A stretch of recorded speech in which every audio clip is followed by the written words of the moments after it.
नमस्कार, मैं S K. Pandey, founder and head CLC।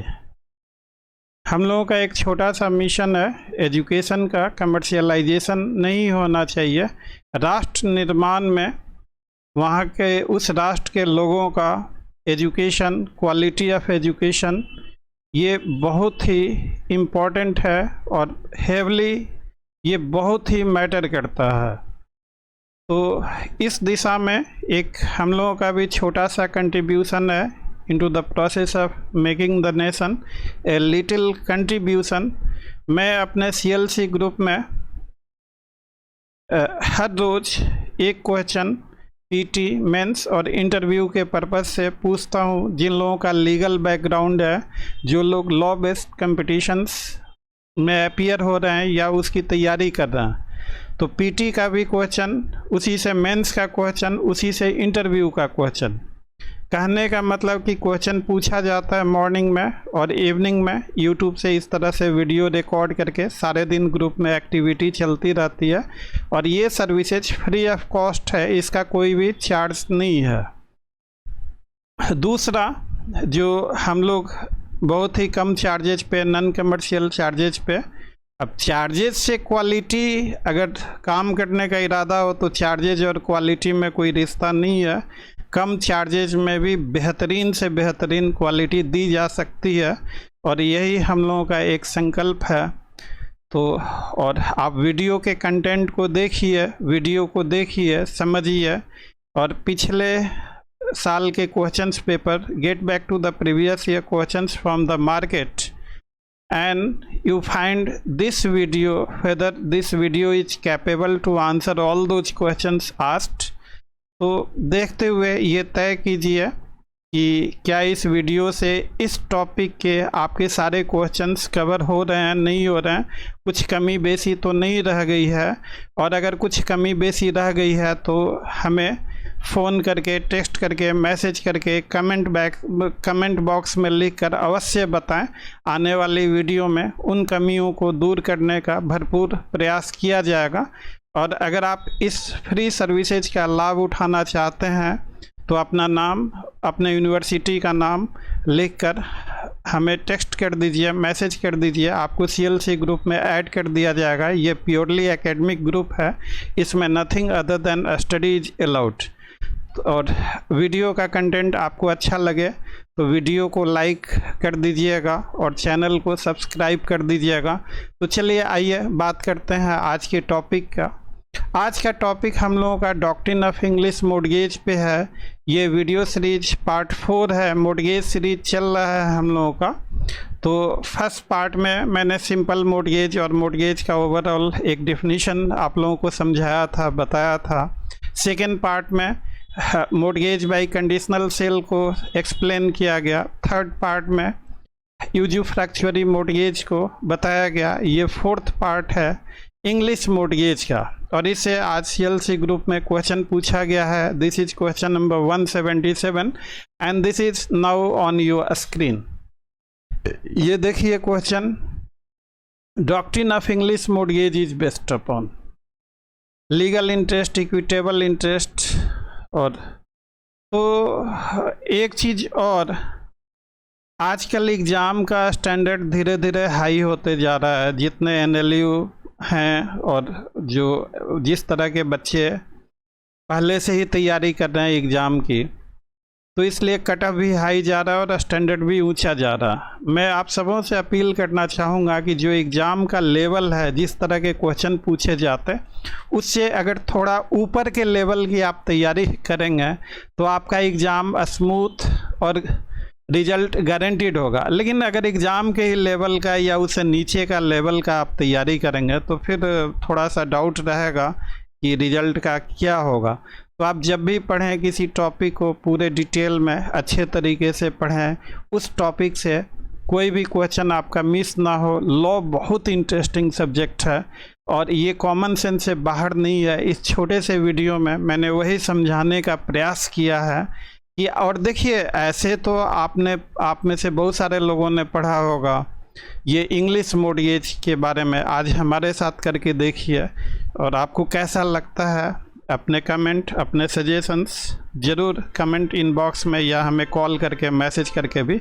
I am always open and available to you all the time. तो आइए बात करते हैं। हम लोग सबसे पहले समझते हैं इन दो इंटरेस्ट को, लीगल इंटरेस्ट और इक्विटेबल इंटरेस्ट। लीगल इंटरेस्ट मतलब लॉ से रिलेटेड, तो legal interest represents an ownership that can be enforce by law. ये सिंपल सा इसका डेफिनेशन है, मैं इसको हाईलाइट कर दूं। और an owner who has a legal interest over an asset is able to take legal action in the event that another party tries to overstep his rights of ownership. The person who has the legal interest over the assets are known to have the perfected right of ownership of the asset। तो इसको हमने कुछ ये inputs लिख दिया है educational purpose से। आपके एग्ज़ाम में कंटेंट की थोड़ी कमी रहती है, अच्छे कंटेंट की, तो आप वीडियो को पॉज करके लीगल इंटरेस्ट और इक्विटेबल इंटरेस्ट को, ये जो कंटेंट है ये कंटेंट आप लिख लीजिएगा। तो लीगल इंटरेस्ट मतलब that originate from the law, और इक्विटेबल इंटरेस्ट जैसे लॉ के द्वारा ओरिजिनेट होता है लीगल इंटरेस्ट। मैं परचेजर हूँ, आप सेलर हैं, हमने बाकायदा पैसे दे के आपसे प्रॉपर्टी खरीदी, रजिस्टर्ड करवाया, तो मेरा लीगल इंटरेस्ट है, मेरा हक बनता है उस प्रॉपर्टी पर। और अगर उस प्रॉपर्टी पे मेरा राइट वायलेट होता है तो मैं लीगल एक्शंस भी ले सकता हूँ। तो this is what known as legal interest. बहुत ही सिंपल है। इसको देखिए, लॉ इतना आसान है, सिर्फ लैंग्वेज ने इसे कॉम्प्लिकेटेड कर दिया है। लॉ कॉमन सेंस से ज़्यादा नहीं है। अब बात करते हैं इक्विटेबल इंटरेस्ट का। तो जो फाइनेंशियल इंटरेस्ट होता है, देखिए इक्विटी से इक्विटेबल, इक्विटी का मतलब है इंसाफ होना, कंसाइंस। देखिए कभी कभी ऐसी स्थिति आती है कि कानून इंसाफ करने की पोजीशन में नहीं होता।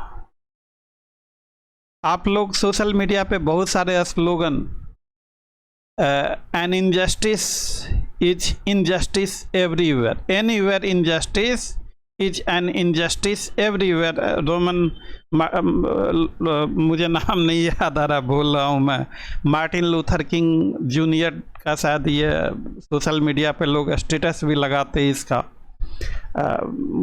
शायद उन्हीं का है ये स्टेटमेंट। तो देखिए लॉ से इनजस्टिस कैसे होगा। लॉ से इनजस्टिस होने को समझने के लिए आप विलियम शेक्सपियर का merchant of Venice, Antonio Bassanio, Portia, ये आपने 10-12 के हम लोगों के टाइम में तो था, आप लोगों के टाइम में भी होना चाहिए। ये एक ड्रामा है मर्चेंट ऑफ वेनिस। तो वो स्टोरी से आपको रिलेट कीजिएगा। मतलब एग्रीमेंट था, एग्रीमेंट क्या था, एंटोनियो बेसानियो दोस्त है। एग्रीमेंट ये हुआ कि एक ने दूसरे से कर्ज लिया, टाइम पे कर्ज अगर वसूल नहीं होगा तो वो उसके शरीर से 1 पाउंड मांस काट लेगा। बाद में उनकी कुछ कहानी खराब हुई तो जान लेने के हिसाब से इस शरीर से ऐसे जैसे 1 पाउंड मांस काटेंगे कि इसकी डेथ हो जाए। पोर्सिया तब तक वकील बन चुकी थी, तो उसने कहा कि ठीक है भैया, अब कानून के हिसाब से तो 1 पाउंड मांस वो काट लेगा, चाहे डेथ हो चाहे जो हो, कानून, लेट द लॉ प्रिवेल। तो जो पोर्सिया जो वकालत करके आई तो उसने कहा कि ठीक है, बात एग्रीमेंट की है, तो ये तो कहीं नहीं लिखा हुआ है कि 1 पाउंड मांस आप कितनी बार में काटेंगे, तो इसलिए आपको एक ही बार में काटना पड़ेगा, नंबर 1। नंबर 2, आपको सिर्फ मांस काटने का हक है, अगर 1 बूंद भी खून गिरा तो आप समझ लीजिए। ये एक ड्रामा था, उस लहजे में लिखा गया। रही बात कानून की, तो हम लोग टीपी एक्ट में ही पढ़ते हैं doctrine of priority, first come first serve. मान लीजिए कि ए ने अपनी कोई प्रॉपर्टी बी को सेल करी और ए ने वही प्रॉपर्टी सी को सेल कर दी। ए और बी मिले हुए हैं सी को चूना लगाने के लिए। तो कानून क्या है 48 TPA में डॉक्ट्रिन ऑफ प्रायोरिटी। तो इसमें जो पहले का इंटरेस्ट प्रिवेल करेगा। तो देखिए ये दोनों मिल के इसको चूना लगाएं, अगर कानून से चलेंगे तो यहाँ पे इनजस्टिस होगा। तो इस इनजस्टिस को दूर करने के लिए इक्विटी का जन्म चांसरी कोर्ट के मैं अभी इक्विटी नहीं पढ़ा रहा हूँ, बहुत लंबा टॉपिक है, बाद में कभी इसकी चर्चा करेंगे। मैं जस्ट आपको समझाने के लिए इक्विटेबल इंटरेस्ट, इक्विटी कंसाइंस, वो समझाने के लिए एक शॉर्ट रेफरेंस के तौर पे आपके सामने प्रस्तुत कर रहा हूँ ये। तो ए ने बी के साथ मिलकर चूना लगाया सी को, तो सी का इंटरेस्ट प्रोटेक्टेड है अंडर इक्विटी। तो इसीलिए इक्विटेबल इंटरेस्ट जो है कि किसी पार्टी का फाइनेंशियल इंटरेस्ट है तो टर्म्स कंडीशंस को पूरा करती है तो उसे प्रोटेक्ट किया जाएगा, और अगर टर्म्स कंडीशंस को पूरा नहीं करती तो उसके इंटरेस्ट को प्रोटेक्ट नहीं किया जाएगा। तो आपको दो लाइन में सिर्फ समझना है, लीगल इंटरेस्ट लॉ के द्वारा, equitable interest financial interest equity based है। तो अब हम लोग बात करते हैं इंग्लिश मॉर्गेज के बारे में। ये दोनों चीज़ों को समझना, लीगल इंटरेस्ट और इक्विटेबल इंटरेस्ट, तभी हम अच्छे तरीके से इंग्लिश मॉर्गेज को समझ पाएंगे। इंग्लिश मॉर्गेज में देखिए कल के वीडियो या एक आध पहले वाली ये चौथी वीडियो है, ज़्यादा वीडियो नहीं, अभी तो शुरू ही किया यूट्यूब पे मैंने। तो हमने अभी कहा था पिछले वीडियोज में आपसे कि जो सेक्शंस का इसेंशियल है, ये देखिए बेयर एक्ट से as it is copy paste करके यहाँ पे लगा दिया गया है आपके रेडी रेफरेंसर के लिए, ताकि ये आपके स्क्रीन पे डिस्प्ले होता रहे, आप इसे अच्छे से समझें। तो मैंने कहा था कि इसेंशियल्स ज़रूर लिखना है एग्ज़ाम में। आप इसेंशियल्स लिखेंगे तो उस सेक्शन का कोई भी पोर्शन आपसे मिस नहीं होगा। तो देखिए मैंने ढूंढ के इस सेक्शन का, इतने सेक्शन का इसेंशियल क्या है, ये मद्रास हाई कोर्ट ने नारायणा वर्सेज वेंकट रमन्ना में निकाला। और देखिए क्या क्या इसेंशियल हमने ये बताया था कि सेक्शन में ही इसेंशियल होते, अगर आप ध्यान से पढ़ेंगे तो mortgagor binds himself to repay mortgage money on a certain date. तो ये इसेंशियल नंबर आपका 1 हो गया। देखिए 1 में है mortgagor should bind himself to pay the mortgage money on a certain day and transfer the mortgage property absolutely to the mortgagee. तो और the property should be transferred absolutely to the mortgagee. देखिए ये दूसरा essential हो गया। तो essentials के लिए आपको किताब ढूंढने की ज़रूरत नहीं है, ना जजमेंट पढ़ने की ज़रूरत है। सेक्शंस को सामने रखिए और अपना इसेंशियल्स खुद बनाइए। मैं मानता हूँ शुरू में आप बनाएंगे तो थोड़ा एरर के चांसेस हो सकते हैं, लेकिन अगर आप इसे कंटिन्यू करेंगे तो बिल्कुल ही परफेक्ट तरीके से बनाएंगे। कोई इशू हो तो मुझे फ़ोन कर लीजिएगा, मैं गाइड कर दूंगा आपको। और लेकिन जो ये एब्सोल्यूट ट्रांसफ़र है, that is subject to a proviso that, मैं यहाँ से पढ़ रहा हूँ, but subject to a proviso that he will retransfer it to the mortgager upon payment of mortgage money as agreed, the transaction is। तो देखिए तीसरा इज इसेंशियल जो निकल गया है, that such absolute transfer should be made subject to a proviso that ये the नहीं है, that he will, ये टाइपिंग में थोड़ा एरर हो गया है, that he will mortgagee reconvey the property to the mortgager upon payment by him of mortgage money on the date on which mortgager bound himself to repay the same। तो ये 3 essentials हैं कि mortgager bind himself to repay the mortgage money। दूसरा essential property mortgage should be transferred absolutely to the mortgagee। तो देखिए, जब आप mains में लिखेंगे, मेंस में तो सभी बच्चे पीटी क्वालिफाई करके जाते हैं, तो उनके पास जानकारी तो होती ही होती है। आप कभी ये सोचिए कि जो सारे बच्चे मेंस दे रहे हैं उनमें से कुछ ही लोग इंटरव्यू तक जा पाते हैं और बहुत सारे बच्चे नहीं जा पाते इंटरव्यू के। आखिर क्यों? तो इसके पीछे अगर जो लॉ सिर्फ शब्दों का खेल है, this is magic of word, और ये छोटे छोटे शब्द अगर आप समझ गए तो बहुत बेहतरीन नंबर आपको मेंस में आएंगे। इन छोटे छोटे शब्दों का अगर सही प्रयोग आपने किया तो इंटरव्यू आपका बेहतरीन होगा। तो इसमें ये छोटे छोटे शब्दों की बात करें तो ये जो वर्ड है एब्सोल्युटली, ये जो वर्ड इस डिफिनीशन में बेयर एक्ट में लिखा हुआ है, मैं इसको लाल से हाईलाइट कर रहा हूँ आपके समझने के लिए। देखिए, मॉर्गेज प्रॉपर्टी का एब्सोल्यूट ट्रांसफर होना चाहिए इंग्लिश मॉर्गेज में। मॉर्गेज का जो ओरिजिनल डिफिनीशन है सेक्शन 58A, वो partial interest, limited interest transfer की बात करता है। Once a mortgage always a mortgage, ये पहले के क्वेश्चंस में हमने पूछा था, समझाया भी था। तो इंग्लिश मॉर्गेज में एब्सोल्यूट ट्रांसफर की बात कैसे आ गई? और आपका मेंस का आंसर तब तक अच्छा नहीं हो सकता जब तक इस एब्सोल्यूट ट्रांसफर वाले एस्पेक्ट को आप अपने आंसर में फोकस ना करें। आपको हर हालत में ये बहुत ही क्रूशियल पॉइंट है अच्छे नंबर लाने के लिए मेंस में। तो ये transfer the mortgage property absolutely in favour of mortgagee, लेकिन this absolute transfer is conditional. वो क्या कंडीशन है? But subject to a proviso that he will retransfer it to the mortgagor upon payment of mortgage money.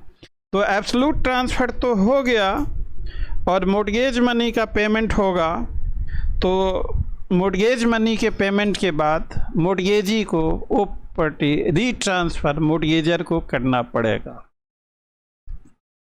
तो इसी absolute transfer के संदर्भ में under English mortgage as, ये कुछ इनपुट्स मैंने आपके रेडी रेफरेंसर के लिए पहले से, ताकि वीडियो शॉर्ट हो और ये आप पॉज करके लिख भी सकते हैं, आपके लिए हेल्पफुल होगा। तो under English mortgage there is in form a transfer of ownership to the mortgagee with a covenant to repay the debt on certain date. तो ये फॉर्म में, ये फॉर्मल है, ये फॉर्म वाली बात हमेशा याद रखना है आपको। यही एक छोटा सा शब्द अगर आपके आंसर में आ गया तो आपका आंसर अच्छा हो जाएगा, और ये छोटा वर्ड अगर आपके आंसर में मिस हो गया तो आपका आंसर उतना अच्छा नहीं हो पाएगा। तो there is in form a transfer of ownership with a covenant and proviso that on this condition being performed the mortgagee will retransfer the property to the mortgager, और options as regard earlier payment or extension of time for repayment, ये matter of grace अगर वो चाहें तो कर सकते हैं। तो वही बात एब्सोल्यूट ट्रांसफर की। देखिए, the question arises whether this requirement that property should be transferred absolutely is a mere matter of form or is a matter of substance, so that whole of interest of mortgager must pass to the mortgagee। लाल pen से highlight कि ये जो absolute transfer है ये form का है या सब्सटेंस का है, हकीकत का है या केवल नाम का है। तो हकीकत का तो ट्रांसफर हो ही नहीं सकता। फुल ऑनरशिप राइट मोर्टगेज में, once a mortgage always a mortgage. तो मोर्टगेज में नहीं, वो सेल में होता है। तो the word absolutely in definition of English mortgage seems inconsistent with general definition in clause A that mortgage is transfer of an interest in the property if it is not an absolute interest। इसको मैं हरे से underline, नहीं ये तो heading पे चला गया। अरे से करना है,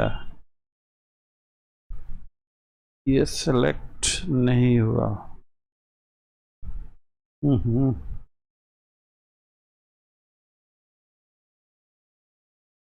लेट दिस वे, हाँ।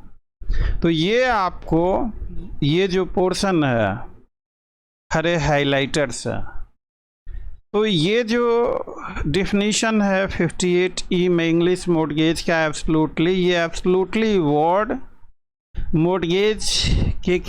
मॉर्गेज का जो ओरिजिनल डिफिनीशन है, transfer of limited interest, partial interest only to the extension of insuring security to payment of mortgage debt, तो उसके कंट्राडिक्टरी है। तो इस कंट्राडिक्शन को, इस इनकंसिस्टेंसी को रिकंसाइल करने के लिए डॉक्ट्रिन ऑफ हार्मोनियस कंस्ट्रक्शन को अप्लाई करते हुए, अब जब दो स्टैट्यूटरी प्रोविजंस में कन्फ्लिक्ट होता है तो वहाँ पे कुछ रूल्स हैं इंटरप्रिटेशन के, वो आने वाले वीडियोज में मैं आपको बताता रहूँगा। तो by applying principles of harmonious constructions, दोनों प्रोविजंस प्रिवेल करें। अगर आप इनको कोरिलेट करेंगे सेवरेबिलिटी से काट के, तो खैर वो वीडियो लंबा हो जाएगा, अलग से टॉपिक बना के उस पर हम बताएंगे। तो ठीक है भैया, एब्सोल्यूट वर्ड रहेगा, लेकिन एब्सोल्यूट वर्ड केवल फॉर्मल रहेगा।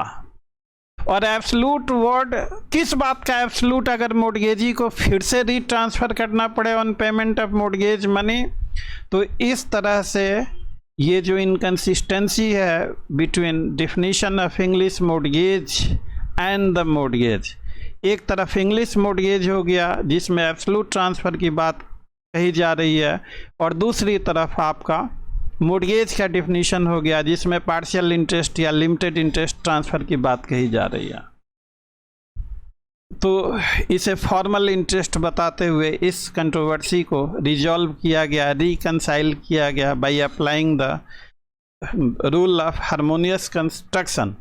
ये जो इंग्लिश मॉर्गेज का कंसेप्ट है इंग्लिश लॉ से लिया गया है, और under English law mortgagor holds N equitable interest.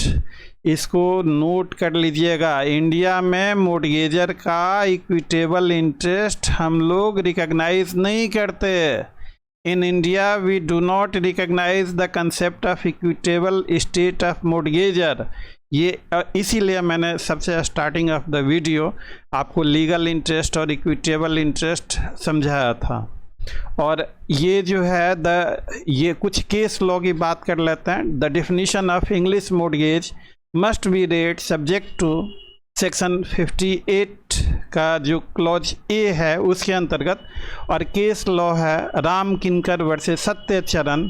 इसमें प्रिवी काउंसिल का केस है। प्रिवी काउंसिल ने बहुत सारे केस लॉ हैं। अब चूँकि प्रिवी काउंसिल वगैरह आप लॉ स्टूडेंट हैं तो लॉ स्टूडेंट के लिए प्रिवी काउंसिल के केसेस पूछे भी जाते हैं, एग्जामिनर का एक्सपेक्टेशन भी होता है।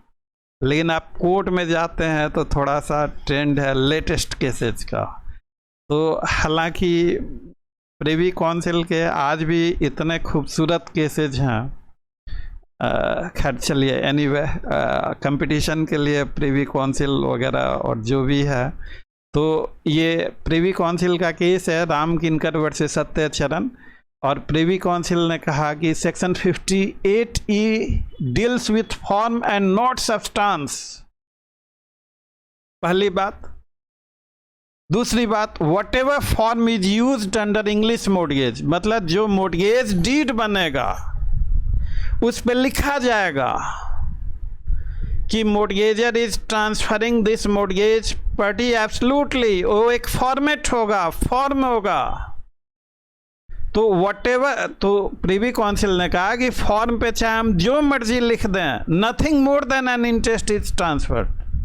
तो प्रिवी काउंसिल का दूसरा फाइंडिंग था कि इंग्लिश मॉर्गेज जब जो डॉक्यूमेंट बनेगा उसके फॉर्मेट में चाहे एब्सोल्यूट मॉर्गेज भी लिख लें, सॉरी उसके ड्राफ्ट में हम अगर एब्सोल्यूट ट्रांसफ़र भी लिख लें तो भी वो एब्सोल्यूट ट्रांसफ़र नहीं है, that is only the transfer of the limited interest. और तीसरी बात कही इस केस में कि इंटरेस्ट जो ट्रांसफ़र है that is subject to right of redemption.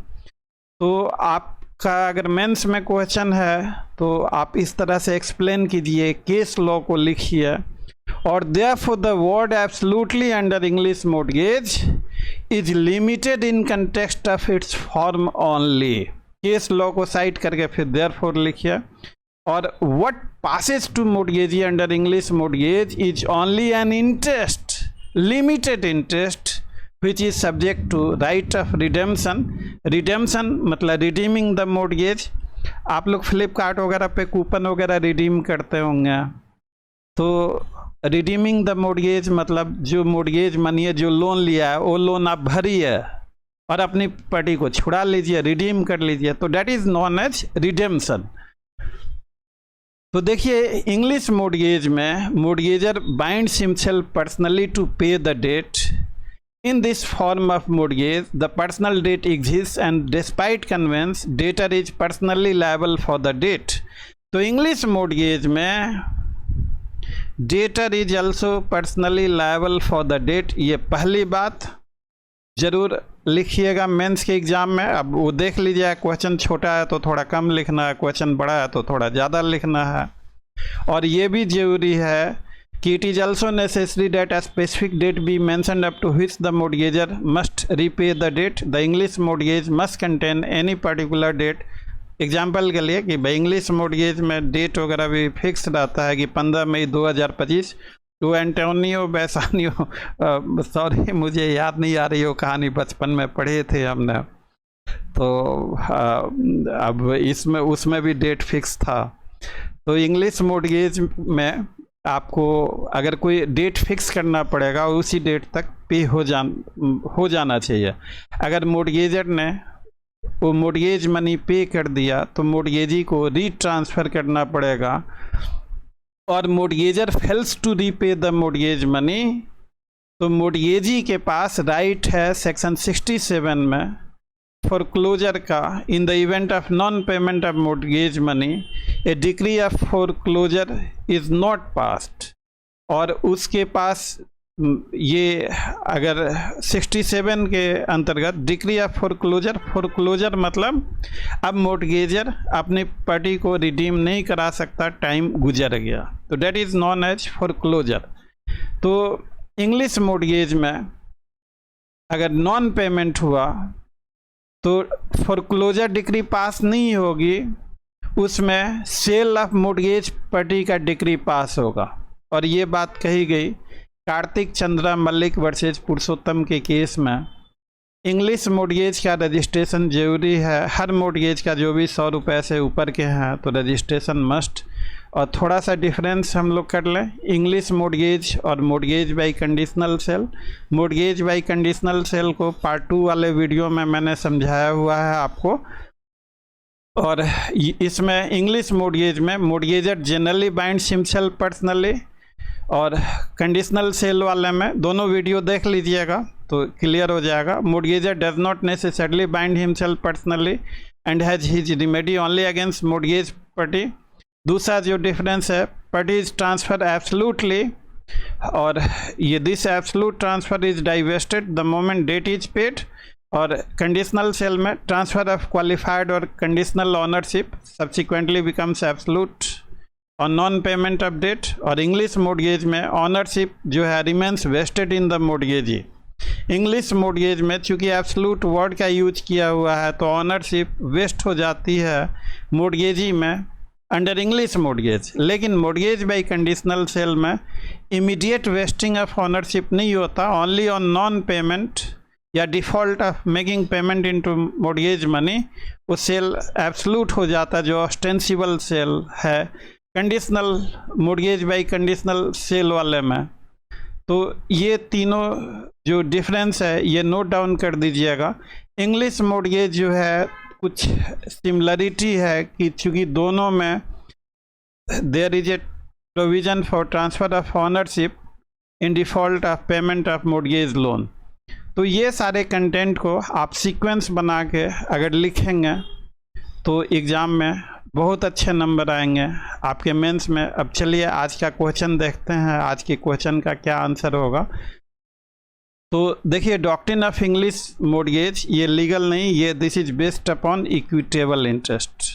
तो ऑप्शन बी सही होगा। ये इंग्लिश लॉ का कंसेप्ट है, वहीं से लिया गया है। हम लोग इक्विटेबल इंटरेस्ट को रिकॉग्नाइज नहीं करते। मोर्गेजर के equitable interest, mortgagor has equitable interest, we do not recognise.